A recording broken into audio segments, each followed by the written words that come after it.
औज़ुबिल्लाहिमिनश्शैतानिर्रजीम बिस्मिल्लाहिर्रहमानिर्रहीम। Third year, आज हम लोगों ने इंशाल्लाह 3.1 एक्सरसाइज के नेक्स्ट क्वेश्चंस करने हैं। तो क्वेश्चन नंबर 10 तक ऑलरेडी हम क्वेश्चंस कर चुके हैं। अब नेक्स्ट क्या है, प्रॉब्लम 11 से लेके 15 तक use mean value theorem to show that. अब ये कुछ रिजल्ट्स हैं जो आप लोगों ने मीन वैल्यू थ्योरम अप्लाई करके शो करने हैं। ये क्वेश्चन नंबर 11 से लेके क्वेश्चन नंबर 15 तक आप लोगों को मीन वैल्यू थ्योरम यूज़ करके जो रिजल्ट्स भी कहे हुए हैं उनको वेरीफाई करना है। तो अब वन बाय वन हम स्टार्ट करते हैं। पहले क्वेश्चन नंबर 11। क्वेश्चन नंबर 11 में आपसे कहा हुआ है, आपने प्रूव करना है mod of sine X minus sine Y is less than और equal to mod of X minus Y for any real number X, for any real numbers X and Y. ठीक है, अब ये एक इनइक्वालिटी आपने prove करनी है। इसी तरह से नेक्स्ट जो 2 क्वेश्चंस हैं उनमें भी इनइक्वालिटीज आपको दी हुई हैं। अब जिनमें आपने कोई इनइक्वालिटी प्रूव करनी है, उसको प्रूव करने के लिए और यूज़ हमने क्या करना है, मीन वैल्यू थ्योरम। ठीक है, इस इनइक्वालिटी को यूज़ करने के लिए हम एक फंक्शन कॉन्स्ट्रक्ट करेंगे। अब जैसे कि यहाँ पे आपको नज़र आ रहा है साइन एक्स और साइन वाई दिया हुआ है, तो आपके पास मीन वैल्यू थ्योरम में होता है F of B minus F of A divided by B minus A. ठीक है, इसी तरह से होता है। तो हम इसको देख के एक फंक्शन बना लेते हैं, F of T is equal to sine T. ठीक है, ये हमने एक फंक्शन बना लिया। अब देखते हैं कि क्या इस फंक्शन पे मीन वैल्यू थ्योरम अप्लाई हो सकता है। तो हम देख सकते हैं कि F of T is equal to sine T. ये जो साइन टी का फंक्शन है, दिस इज कॉन्टिन्यूस। ये हर इंटरवल पे वैसे तो कॉन्टिन्यूस है। This is continuous and differentiable for every real value T. ठीक है, ये हर रियल नंबर के लिए ये जो F of T is equal to sine T function है, ये कॉन्टिन्यूस भी है और डिफरेंशिएबल भी है। अब हमने देखना है कि हमें क्या इंटरवल यहाँ पे लेना है। देखिए, यहाँ पे इंटरवल आपके पास बना हुआ है एक्स वाई, यानी आप देख सकते हैं कि यहाँ पे एक्स एफ आपके पास होता है ना, F of B minus F of A where जो इंटरवल है वो ए बी इंटरवल है। तो यहाँ पे अगर हम देखें तो यहाँ पे ए और बी की जगह एक्स और वाई लिखे हुए हैं। तो हम इंटरवल ले लेते हैं एक्स वाई इंटरवल। ठीक है, ये इंटरवल हम ले लेते हैं। हम ले लेते हैं कि हम मीन वैल्यू थ्योरम अप्लाई करते हैं function F of T is equal to sine T पे, और इंटरवल हम ले लेते हैं एक्स वाई का interval, where X and Y are any two real numbers. X Y हम सपोज कर लेते हैं ये भी कोई से भी 2 रियल नंबर्स हैं, और हम इंटरवल ले लेते हैं एक्स वाई इंटरवल। अब हम इस पे, क्योंकि ये जो फंक्शन है ये इस इंटरवल में कॉन्टीन्यूस भी है और डिफरेंशिएबल भी है, तो हम इस फंक्शन के लिए एक्स वाई इंटरवल में मीन वैल्यू थ्योरम अप्लाई कर सकते हैं। तो so by mean value theorem आप लिख सकते हैं F of B minus F of A divided by B minus A is equal to F dash of C. अब एफ ऑफ बी का क्या मतलब है, यहाँ पे जो बी की वैल्यू है वो y है और a की वैल्यू x है, यानी sine y minus sine x divided by y minus x is equal to F dash of c for c belonging to open interval X Y. अब अगर हम वैल्यू डाल दें एफ डैश ऑफ सी, यहाँ पे F of T तो equal था sign T के, अगर हम एफ डैश ऑफ सी निकालें तो वो हमारे पास आ जाएगा कॉस टी, और कॉस टी में अगर आप टी की जगह सी पुट कर दें तो ये बन जाता है कॉस सी। तो आपके पास क्या इक्वेशन बन गई, sine Y minus sine X divided by Y minus X is equal to cos C. ठीक है, अब आप दोनों तरफ मॉड अप्लाई कर दें। अगर हम दोनों तरफ मॉड अप्लाई करें तो हमारे पास बन जाता है mod of sine Y minus sine X by Y minus X is equal to mod of cos C. फिर हम मॉड को अलग अलग कर देते हैं, डिनोमिनेटर वाली वैल्यू को दूसरी तरफ मल्टीप्लाई कर देते हैं। Mod of sine Y minus sine X is equal to mod of Y minus X mod of cos C. अब जो मॉड ऑफ कॉस सी है, दिस इज लेस देन और इक्वल टू 1, तो मॉड ऑफ कॉस सी की जगह अगर 1 put कर दें तो यहाँ पे इक्वल की जगह लेस देन और इक्वल टू का साइन आ जाएगा। और एक और चेंजिंग हमने ये करनी है कि क्योंकि क्वेश्चन में आपको दिया हुआ है sine X minus sine Y, तो हम sine Y minus sine X को में से आप समझ लेंगे एक नेगेटिव का साइन हमने कॉमन ले लिया, हमने इसको लिख दिया sine X minus sine Y. क्योंकि ये मॉड में वैल्यू है, इस वजह से अगर हम नेगेटिव का साइन कॉमन लेते भी हैं तो वो ख़त्म हो जाएगा। तो तो हम इसको लिख सकते हैं sine X minus sine Y. इसी तरह यहाँ पे वाई माइनस एक्स है, यहाँ से भी अगर हम एक नेगेटिव का साइन कॉमन ले लें और मॉड की वजह से उसको ख़त्म कर दें तो आपके पास आ जाएगा mod of X minus Y. ठीक है, अब अगर आप कॉस सी की जगह 1 पुट कर दें तो हमें हमें मालूम है since cos C is less than और इक्वल टू 1, तो आपके पास यहाँ पे लेस देन और इक्वल टू का साइन आ जाएगा। तो ये इनइक्वालिटी आपकी प्रूव हो गई। Mod of sine X minus sine Y is less than और equal to mod of X minus Y. अब सेकेंड रिजल्ट जो आपको दिया हुआ है क्वेश्चन नंबर 12 में, उसमें आपको दिया हुआ है cos mod of cos a minus cos b divided by x is less than or equal to mod of a minus b। ठीक है, अब इसको प्रूव करने के लिए भी हमें एक फंक्शन बनाना पड़ेगा। तो हम एक फंक्शन बना लेते हैं, late f of t is equal to cos t। अब हमें इंटरवल भी देखना पड़ेगा कि हमने इंटरवल क्या लेना है, तो हम इंटरवल ले लेते हैं ax bx का इंटरवल। ठीक है, और हम इस पे इसको अप्लाई कर लेते हैं मीन वैल्यू थ्योरम। ठीक है, तो अब गर्ल्स हम लोगों ने फंक्शन ले लिया F of T is equal to cos T और इंटरवल ले लिया ए एक्स बी एक्स का इंटरवल। अब हम पहले देखेंगे कि क्या ये फंक्शन जो है वो कॉन्टिन्यू यानी कि मीन वैल्यू थ्योरम की प्रॉपर्टीज को सेटिस्फाई कर रहा है। जो मीन वैल्यू थ्योरम की आपको दी हुई हैं दो कंडीशंस हैं, क्या ये उन कंडीशंस को सेटिस्फाई करता है। तो हमें मालूम है कि कॉस टी का फंक्शन कॉन्टिन्यूस भी है और डिफरेंशिएबल भी है for all values of T, for all real numbers T. अगर ये सारे रियल नंबर्स टी के लिए कॉन्टिन्यूस और डिफरेंशिएबल है तो लाजमी आता है ए एक्स और बी एक्स इंटरवल के लिए भी एक कॉन्टिन्यूस और डिफरेंशिएबल होगा। इसका मतलब है कि हम यहाँ पे भी मीन वैल्यू थ्योरम अप्लाई कर सकते हैं। तो बाय मीन वैल्यू थ्योरम हम लिख सकते हैं कि F dash of C is equal to F of B minus F of A divided by B minus A. अब यहाँ पे b की जगह बी एक्स है और a की जगह पे ए एक्स है, तो ये बन जाएगा cos B X minus cos A X divided by B X minus A X, और यहाँ पे आ जाएगा एफ डैश ऑफ सी। अब आप पहले फंक्शन का डेरिवेटिव निकालें। कॉस टी का डेरिवेटिव होता है माइनस साइन टी।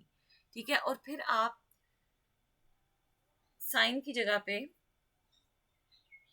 जो है वो टी की जगह पे आप सी पुट कर देंगे क्योंकि आपने F dash of C find out करना है। तो ये आपके पास आ जाएगा minus sine C is equal to, यहाँ पे एज इट इज वही वैल्यू है cos B X minus cos A X divided by X B minus A. ठीक है, अब हम दोनों तरफ मॉड अप्लाई कर देते हैं। अगर हम मॉड अप्लाई करते हैं तो minus mod of minus sine C ये इक्वल हो जाएगा sine of minus C mod. ठीक है, क्योंकि हमें ये मालूम है कि sine minus theta is equal to minus sine theta. तो अगर आपको माइनस साइन सी दिया हुआ है तो हम इसको साइन माइनस सी भी लिख सकते हैं। अच्छा, अब गर्ल्स इसमें से जो b माइनस ए है, मॉड ऑफ b माइनस ए, उसको हम अलग कर लेते हैं। ठीक है, या एक स्टेप में आप पहले ये भी कर सकते हैं कि पहले आपको जैसे हमें मालूम है कि कॉस सी या कॉस टी की वैल्यू लेस देन और इक्वल टू 1 होती है, बिल्कुल उसी तरह मॉड ऑफ साइन माइनस सी की वैल्यू भी लेस देन और इक्वल टू 1 होती है। ठीक है, तो अगर हम साइन की जगह पे लिख दें 1 तो आपके पास यहाँ पे आ जाएगा दिस इज, या यूं भी लिख सकते हैं विच इज लेस देन और इक्वल टू 1। ठीक है, एक यहाँ पे आप ये ऐड कर दें कि दिस इज लेस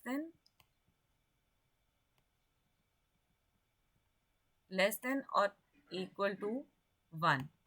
ठीक है, इसका मतलब है कि cos bx minus cos ax by X B minus A is less than और इक्वल टू 1।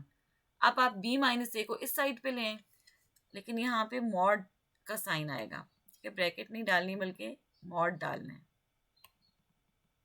ठीक है, ये आ गया cos bx minus cos ax divided by x is less than और इक्वल टू b माइनस ए। फिर आपने नेक्स्ट इसको मजीद अगर आप cos ax minus cos bx करना चाहते हैं तो आप यहाँ से एक नेगेटिव साइन कॉमन ले लें और फिर मॉड की वजह से वो नेगेटिव साइन बाद में खत्म हो जाएगा। अगर आप यहाँ से एक नेगेटिव साइन कॉमन लेते हैं तो ये बन जाता है cos ax minus cos bx।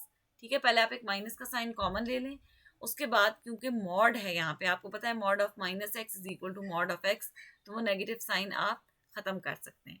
तो ये सेकेंड रिजल्ट जो है, जो क्वेश्चन नंबर 12 में आपको दिया हुआ था, ये भी इस तरह से आप प्रूव कर सकते हैं। ठीक है, उसके बाद गर्ल्स नेक्स्ट हम क्वेश्चन पे जाते हैं, क्वेश्चन नंबर 13। क्वेश्चन नंबर 13 में आपको फंक्शन दिया हुआ है मॉड ऑफ, आपको कहा हुआ है कि आप प्रूव करें mod of tan x plus tan y is greater than और equal to mod of x plus y। ठीक है, for all real numbers x and y in the interval -π/2 to π/2। अब अगर आप इस इनइक्वालिटी को देखें तो यहाँ से हमारे पास फंक्शन बन जाता है f of t is equal to tan t। ठीक है, ठीक है, और इंटरवल जो हम लोगों ने लेना है वो हम इंटरवल ले लेते हैं, क्योंकि आपको दिया हुआ है कि ये फंक्शन जो भी आपने ये इनइक्वालिटी प्रूव करनी है, ये -π/2 से π/2 के इंटरवल के लिए प्रूव करनी है।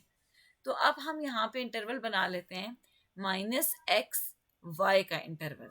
ठीक है, तो हम सपोज कर लेते हैं कि f of t is equal to tan t जो फंक्शन है, ये हम लोगों ने इसके लिए इंटरवल ले लिया है -x से y का interval, where -x/y interval is a subset of -π/2 to π/2 interval. ठीक है, अब हमें ये मालूम है कि ये जो फंक्शन है tan t का, ये -π/2 से π/2 के इंटरवल में कॉन्टिन्यूस भी है और डिफरेंशिएबल भी है। ठीक है, तो इसका मतलब है कि ये दोनों कंडीशंस को सेटिस्फाई कर रहा है जो आपके पास मीन वैल्यू थ्योरम की दो कंडीशंस हैं। f of t is continuous on interval -xy and differentiable on open interval -xy। Therefore by mean value theorem हम लिख सकते हैं f of y minus f minus x divided by y minus x is equal to f dash of z, या f dash of c भी इसको हम लिख सकते हैं। ठीक है, where c belongs to open interval -xy। अब आप यहाँ पे वैल्यू डाल दें। ठीक है, f ऑफ y का मतलब है tan y, f of minus z का मतलब है tan minus x divided by y minus x is equal to secant square z। ठीक है, अब गर्ल्स आप इसको सिंप्लीफाई कर लें। tan y, क्योंकि हमें पता है tan माइनस x जो है वो इक्वल होता है माइनस tan x के, तो ये आपके पास आ जाएगा। ठीक है, तो अब इसको हम लिख सकते हैं tan y plus tan x divided by y plus x is equal to secant square z। अब हम दोनों साइड्स पे मॉड ले लेते हैं। ठीक है, अब हमें मालूम है कि secant square z is greater than और इक्वल टू 1, तो हम सीकेंट स्क्वायर z की जगह 1 पुट कर देते हैं, तो इक्वल की जगह ग्रेटर देन और इक्वल टू का साइन आ जाएगा। ठीक है, और ये इनइक्वालिटी प्रूव हो जाएगी। अब गर्ल्स एक और क्वेश्चन जो है, क्वेश्चन नंबर 14, वो आपको दिया हुआ है 1 plus x raise to power a is greater than 1 plus a x, where a is greater than 1 and x is greater than 0। अब ये इनइक्वालिटी हमने प्रूव करनी है। इस इनइक्वालिटी को प्रूव करने के लिए हम एक फंक्शन बना लेते हैं, f of x is equal to 1 minus x raise to power a minus 1 plus a x. ठीक है, यानी आप अगर 1 प्लस ए एक्स को भी दूसरी साइड, इस साइड पे ले आए इनइक्वालिटी के, तो 1 plus x raise to power a minus 1 plus a x ये फंक्शन है। और ये फंक्शन जो है इसके लिए हम इंटरवल ले लेते हैं 0x का इंटरवल। ठीक है, तो अब आप देख सकते हो कि clearly f of x satisfies all conditions of mean value theorem on 0x interval। conditions क्या हैं कि f of x continuous भी है 0x interval पे और डिफरेंशिएबल भी है 0x इंटरवल पे। यहाँ पे कोई डिनोमिनेटर में ऐसी वैल्यू नहीं है जिस पे हमें हो कि जो फंक्शन है वो 0/0 की फॉर्म ले लेगा या इन्फिनिटी की फॉर्म अटेन करेगा। इसका मतलब है कि ये फंक्शन कॉन्टीन्यूस भी है 0x इंटरवल पे और डिफरेंशिएबल भी है। तो हम इस पे मीन वैल्यू थ्योरम अप्लाई कर सकते हैं।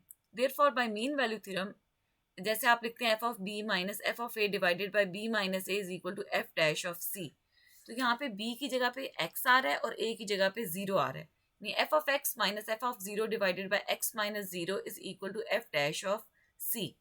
अब आप इसमें वैल्यूज डाल दें, ठीक है।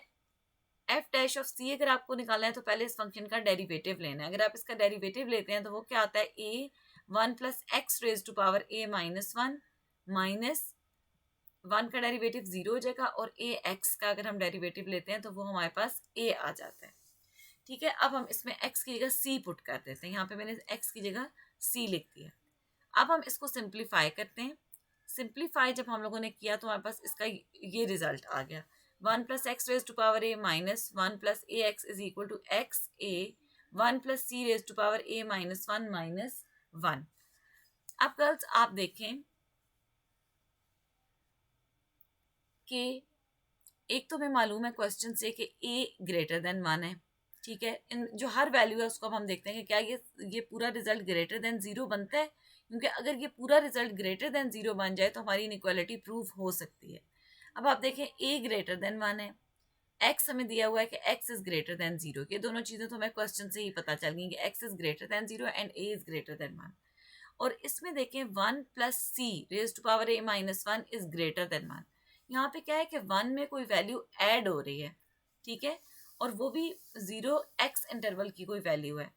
तो 1 में अगर कोई वैल्यू ऐड हो जाए और उसकी कोई पावर हमारे पास आ रही हो तो ऑब्वियसली वो आंसर ग्रेटर देन 1 ही आएगा, क्योंकि 1 से बड़ी वैल्यू बन जाती है 1 प्लस सी, और उसके पावर में भी कोई पॉजिटिव वैल्यू मौजूद है। तो इसका मतलब है कि 1 plus c raise to power a minus 1 is greater than 1। अब क्योंकि ये भी ग्रेटर देन 1 है, ए भी ग्रेटर देन 1 है, एक्स ग्रेटर देन 0 है, इसका मतलब है कि ये जो सारी वैल्यू है दिस इज ग्रेटर देन 0।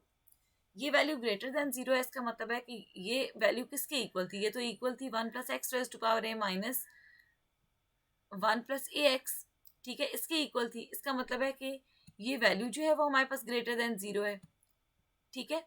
और इसका मतलब क्या हुआ कि अगर हम 1 प्लस ए एक्स को दूसरी साइड पे ले जाएं तो 1 plus x raise to power a is greater than 1 plus a x, ठीक है। तो यही इनइक्वालिटी हमने प्रूव करनी थी। गर्ल्स आज के लिए यही क्वेश्चंस आपके इनफ हैं, आप इनको नोट डाउन भी कर लें, इनको समझ भी लें। अगर कोई प्रॉब्लम हो तो आप मुझसे पूछ सकते हैं, ठीक है गर्ल्स। अल्लाह हाफिज़, अस्सलाम वालेकुम।